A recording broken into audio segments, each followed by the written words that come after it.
Tasyo, tingnan mo may bata doon. Halika nga't puntahan natin. Hala, oo nga halika. Dalit puntahan natin.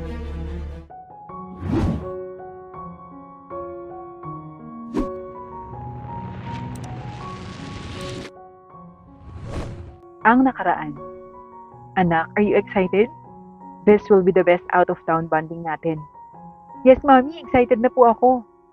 Sagot naman ng anak niyang si Sunny na noon ay 5 taong gulang na. Sila Josie at Sunny na lamang ang magkasama sa buhay dahil maagang namatay ang daddy niya dahil sa isang aksidente.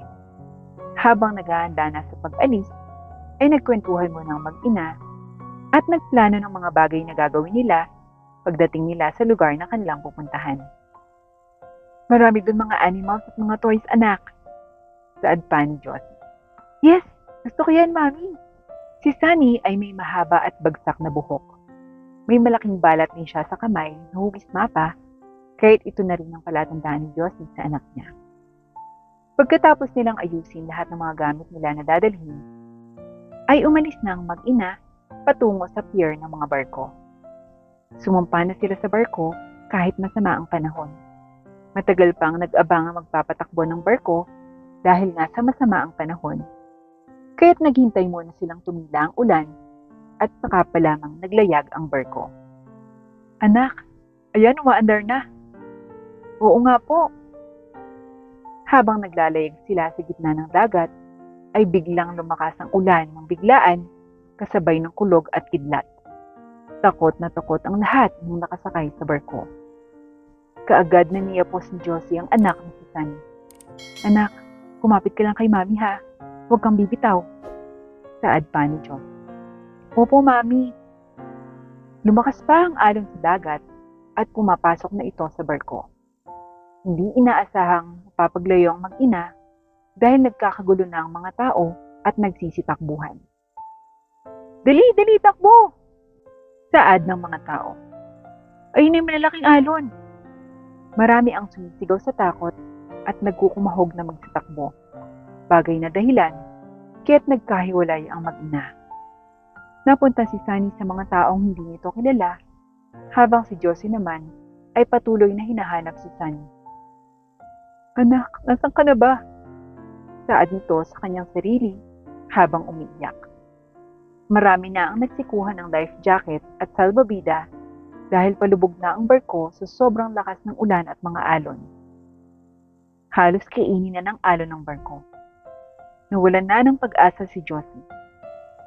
Nakasama siya sa mga taong nakalayo sa barko, ngunit hindi niya kasama ang kanyang anak. Diyos ko, iligtas niyo po yung anak ko. Saad niya habang umiiyak. Marami sa kanyang kasama sa paligid ang umiiyak din dahil sa nawawalang kaanak. Sa kabilang banda, nakasama pala si Sunny sa ibang tao na inanod sa kabilang isla. Umiyak lamang ng umiyak noon si Josie kahit may dumating ng mga rescuers. Ma'am, dito po tayo. Kailangan po naming malaman ang pangalan nyo at kung may kasama po ba kayong naiwan sa barko. Yung anak ko, naiwan siya sa barko. Bata pa siya eh. Humahagulgol na sagot ni Josie. Okay ma'am, ano pong pangalan nyo? Tanong ng rescuers. Josie Santos. Tipid na sagot niya habang umiiyak. Lumipas pa ang ilang araw at halos walang balita si Josie sa nawawalang anak. Nakauwi na siya, ngunit wala pa ring balita. Kaya't kumuha na siya ng isang private investigator para madali ang mahanap ang anak. Ma'am, eto po ba yung damit na anak niyo bago kayo nagkahiwalay? Tanong ng mga investigador habang ipinapakita sa kanya ang pang-itaas at ibaba ng isang bata. Oo, yun nga yung damit ng anak ko. Saan niyo nakita yan? Umiiyak na tanong ni Josie. Ma'am, I'm sorry to tell you, pero habang nagre-research kami sa kalagitnaan ng dagat, yung damit po lamang na yun yung nakita namin. At wala pong katawan yung natagpuan doon. Sagot ng mga private rescuers. Ibig niyo bang sabihin maaaring patay na yung anak ko? Tanong niya habang umiiyak. Nanatiling umiyak si Josie habang yakap-yakap ang mga damit ng kanyang anak. Sa kabilang banda naman, Natagpuan ng mag-asawa ang isang batang inadod ng tubig papunta sa buhangin ng dagat. Tasyo, tingnan mo may bata doon. Halika nga't puntahan natin. Hala, oo nga halika. Dalit puntahan natin. Kaagad binuhat ni Tasyo ang bata at pinulsuhan. Buhay pang bata, Liza. Madali ka. Ikuha mo ko ng maligamgam na tubig. Kailangan maipunas agad natin sa kanya. Lamig na ang katawan niya. Eto na Tasyo, ipunas mo na agad nang magkamalay na ang bata. Saad naman ni Liza. Habang pinupunasan ni Tasyo ang bata, agad itong umupo at inilabas ang mga tubig na nainom mula sa dagat. Iho, gising. Nagising naman si Sunny, ngunit hindi niya alam kung ano ang nangyari sa kanya. Marahil ay nashock sa mga nangyari ang bata, kaya't walang maalala at hindi alam kung ano ang pangalan niya. Iho, natatandaan mo bang nangyari sa iyo? Anong pangalan mo? Asan ang mga magulang mo? Tanong agad ni Liza. Ngunit isang pag-iling lamang ang naisagot ni Sunny sa kanilang mag-asawa. Kaagad niniyakap ni Liza ang bata dahil sa awa nito. Kung may maghahanap sa bata, ibabalik natin siya. Ngunit kung wala, dito na lang muna siya sa atin. Tasyo, tayo na lang magpalaki sa kanya. Total wala naman tayong anak. Hiling ni Liza sa asawa. Sige Liza. Halos gabi-gabing umiiyak si Josie sa litrato ng anak niya dahil hindi niya matanggap na wala na ito. Sunny, bakit mo naman iniwan si Mommy? Saad niya sa kanyang sarili. Halos lunurin niya ang sarili sa kalungkutan at hindi pagtulog. Bagay na ikinabahala ng doktor ng pamilya nila. Good morning, Josie. Dok, kayo po pala. Magandang umaga din po. Sagot ni Josie. Josie, tulungan mo ang sarili mo. Halos ilang buwan na rin ang lumipas. Alam kong masakit, pero kailangan mong tanggapin ang katotohanan. Dok, patawad na po. Opo, sisikapin ko pong paglabanan ang nararamdaman ko. Sagot niya. Ituon mo ang sarili mo sa naiiwang negosyo ng asawa mo. Isipin mo na lang na magkasama na ang asawa at anak mo at gagabayan kanila. Pagpapaalala ng doktor. Salamat po, Dok. At huwag mo rin kalimutang inumin lahat ng gamot mo. Tumango na lamang si Josie bilang tugon sa sinabi ng doktor. Napag-isip-isip ni Josie na may kumpanya pa siyang dapat pangalagaan. Simula noon, tanging kumpanya at bahay lamang ang buhay niya. Deb, anak, tara na at kakain na tayo. Yaya ni Liza sa batang si Sunny na pinangalanan nilang Seb. Tumango lamang ang bata. Masayang-masayang mag-asawa dahil tahimik at mabait na bata si Seb. Nakakatuwa naman ang batang ito. Napakabait na bata ni Seb. Oo nga eh. At matulungin pa. Lumipas pa ang 15 taon. Pinag-aral ng mag-asawa si Seb hanggang high school. Naisin man nila ay hindi nila kayang itaguyod ang kolehiyo nito dahil mahirap lamang ang buhay nila sa isla. Dahil sa hirap ng buhay, nagpasya naman si Seb na maghanap ng trabaho sa kabilang isla. Nay, Tay, gusto ko po sanang makatulong sa gastusin. Kaya napag-isipan ko pong magtatrabaho na po ako at hahanap sa kabilang isla. Kahit ano po yun, basta marangal na trabaho. Anak, sigurado ka na ba na aalis ka? Malayo-layo rin ang kabilang isla. Opo, Nay. Para naman po sa atin to. Hindi na pinigilan pa ng mag-asawang Liza at Tasyo ang desisyon ng kanilang anak. Kaagad na gumayak si Seb para makaalis na rin kaagad.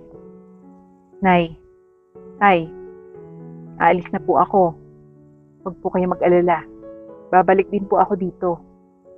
Paninigurado niya sa kanilang magulang. Sige anak, mag-iingat ka. Nang makasakay ng barko si Seb, isang matinding takot ang kanyang nadarama at hindi niya maipaliwanag na parang takot na takot siya sa bangka. Manong, pwede po bang bilisan? Nakakatakot na po kasi na magtagal dito sa loob ng bangka. Sige Toy, saglit lamang at kumapit kang mabuti. Ligtas namang nakarating sa kabilang isla si Seb. Sa wakas, nandito na ako. Makakahanap na ako ng trabaho. Saad niya sa kanyang sarili. Kaagad na naghanap ng matutuluyan si Seb, kahit isang maliit lamang na silid tulugan. May ilaw at tubig na din dito at isang single na tulugan. Lahat yan 1,000. Ito po ang 1,000, salamat po. Saad niya sa kanyang landlady. Nagpahinga na si Seb ng araw na iyon at kinabukasan ay nag-apply ng trabaho. Napadaan siya sa isang building na may pangalang Sunny Limited. Tinanong niya sa isang gwardiya kung may bakante dito. Manong kuya, tumatanggap po ba kayo ng aplikante ngayon? Oo iho, tamang-tama ang dating mo. Kailangan namin ng janitor dito, at least high school. Talaga po kuya, sige po mag-a-apply po ako. Pinapasok naman siya ng gwardiya at agad siyang kinausap ng HR. Okay Seb, see you tomorrow. Thank you po ma'am, sagot niya. Natanggap siya sa trabaho. Kinabukasan, nagsimula na siyang maglinis ng building. Naka-assign siya sa board member office at pati na rin sa CEO office. Magandang araw po, maglilinis lang po saglit. Come in, saad ng board member. Pinakauli niyang lilinisin ay ang opisina ng CEO. Pagpasok niya, ay namangha siya sa ganda ng opisina nito. Habang naglilinis, nagulat siya sa boses ng isang babae. Pakidamay mo na rin yung patungan ng mga picture frames ha? Saad ng CEO na si Josie. Ay, sige po ma'am. Sagot niya habang nakatalikod. Pagharap niya kay Josie, ay nagulat sila pareho. Pero si Josie, gulat na alam niyang anak niya ang kaharap niya sa itsura ng mukha at balat nito sa kamay na hugis mapa. Sunny? Po, Seb po yung pangalan ko. Saad niya. Hindi ako pwedeng magkamali. Anak kita, matagal na kitang hinahanap. Saad nito, sabay yakap kay Seb. Hindi naunawaan ni Seb ang nangyari at sumakit ang ulo nito. Kaya't kaagad siyang dinala sa ospital. Dok, kumusta po? Tanong ni Josie sa doktor. Marahil may mga bagay sa pagkabata niya ang naalala niyang unti-unti ngayon, kaya't matinding sakit ang nararamdaman niya. At currently, nasa state of shock siya. Nak, ako to, ang mami mo. Magpapaalala ni Josie kay Seb. Para makasigurado, sumama pa uwi si Josie kay Seb. Tay, Nay, gusto ko pong makilala niyo si Miss Josie. Gusto niya daw po kayong makausap. Magandang araw po sa inyo. Hindi po ako magtatagal, pero may nais lang po sana akong linawin. Panimula ni Josie. Totoong anak niyo po ba si Seb? Meron po kasi akong nawawala na anak. 15 years ago na po. Meron po siyang bagsak at mahabang buhok. At may balat na katulad ng kay Seb. Nagkahiwalay po kami nang lumubog yung barkong sinasakyan namin noon. Malungkot na kwento ni Josie sa mag-asawa. Nagkatinginan sila Liza at Tasho. Kung gayon, ikaw pala ang nanay niya. Anak, hindi naman namin sa'yo inilihim, di ba? Na hindi ka sa akin ang galing. At inanod ka lamang dyan sa Pampang. Umiiyak na si Josie. Dahil sa oras niya yun, kumpirmadong anak nga niya si Seb. Anak niyo nga po si Seb.